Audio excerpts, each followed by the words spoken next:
setiap hari? Yang kedua, bagaimana cara untuk meningkatkan semangat murid melakukan pembiasaan sholat berjamaah di sekolah? Yang ketiga, aktivitas apa saja yang dapat meningkatkan semangat murid untuk melakukan pembiasaan sholat berjamaah di sekolah? Maka tindakan dan penyelidikannya yang pertama, melakukan wawancara dengan kepala sekolah, rekan sejawat, dan tokoh yang telah melakukan hal tersebut. Yang kedua, mencari referensi dari berbagai sumber. Kemudian, merencanakan aktivitas-aktivitas yang dapat meningkatkan pembiasaan ini. Yang keempat, melibatkan seluruh warga sekolah dan stakeholder dari luar dan dalam sekolah.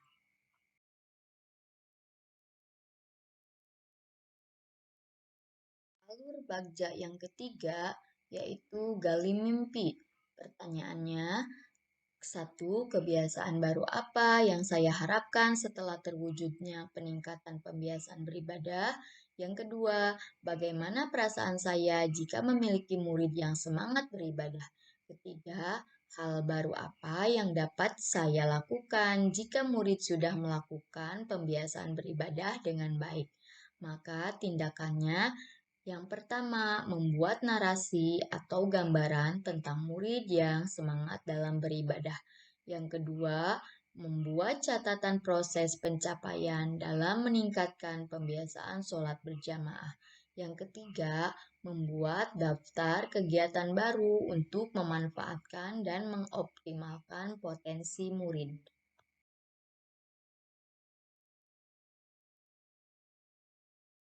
Alur bagja yang keempat yaitu jabarkan rencana. Pertanyaannya, satu, apa langkah sederhana yang harus dilakukan untuk meningkatkan prakarsa perubahan ini? Kedua, apa saja tindakan dan kegiatan di sekolah yang mendukung pembiasaan ini? Ketiga, berapa lama tindakan tersebut dilakukan? Yang keempat, bagaimana cara menjaga semangat guru dalam meningkatkan pembiasaan beribadah di sekolah? Maka tindakan yang dilakukan yaitu satu, penggunaan alat pendidikan seperti memberi contoh, pembiasaan, pengajaran, perintah atau paksaan, dan hukuman, tindakan, dan pengalaman lahir batin. Yang kedua, membuat angket atau survei untuk mengetahui tingkatan kemajuan hal tersebut. Yang ketiga, memajang hasil target sebagai pengingat dan penyemangat. Keempat, merinci dan menetapkan kegiatan yang dapat menyemangati pembiasaan dan ciptakan suasana yang menyenangkan. Alur bagja yang keempat yaitu jabarkan rencana. Pertanyaannya, satu, apa langkah sederhana yang harus dilakukan untuk meningkatkan prakarsa perubahan ini? Yang kedua, apa saja tindakan dan kegiatan di sekolah yang mendukung pembiasaan ini? Ketiga, berapa lama tindakan tersebut dilakukan? Empat, bagaimana cara menjaga semangat guru dalam meningkatkan pembiasaan beribadah di sekolah? Maka tindakan yang dilakukan, satu, penggunaan alat pendidikan seperti memberi contoh, pembiasaan, pengajaran, perintah, paksaan, hukuman, tindakan, dan pengalaman lahir batin. Kedua, membuat angket atau survei untuk mengetahui tingkatan kemajuan hal tersebut. Ketiga, memajang hasil target sebagai pengingat dan penyemangat. Keempat, merinci dan menetapkan kegiatan yang dapat menyemangati pembiasaan dan ciptakan suasana yang menyenangkan.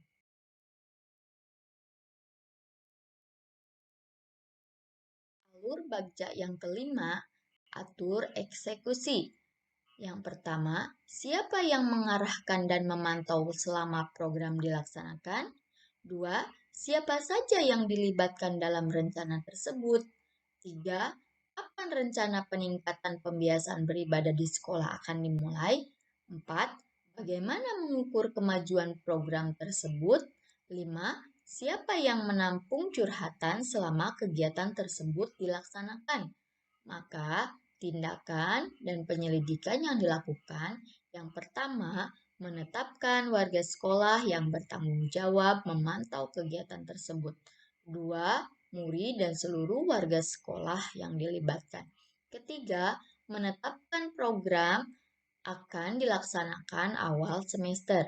Yang keempat, membuat instrumen dan rubrik peningkatan kemajuan kegiatan tersebut. Kelima, membentuk tim konsultasi yang melibatkan wali murid, kepala sekolah, dan tokoh masyarakat. Demikianlah pemaparan demonstrasi kontekstual melalui alur bagja. Kurang dan lebihnya saya mohon maaf. Terima kasih. Salam dan bahagia.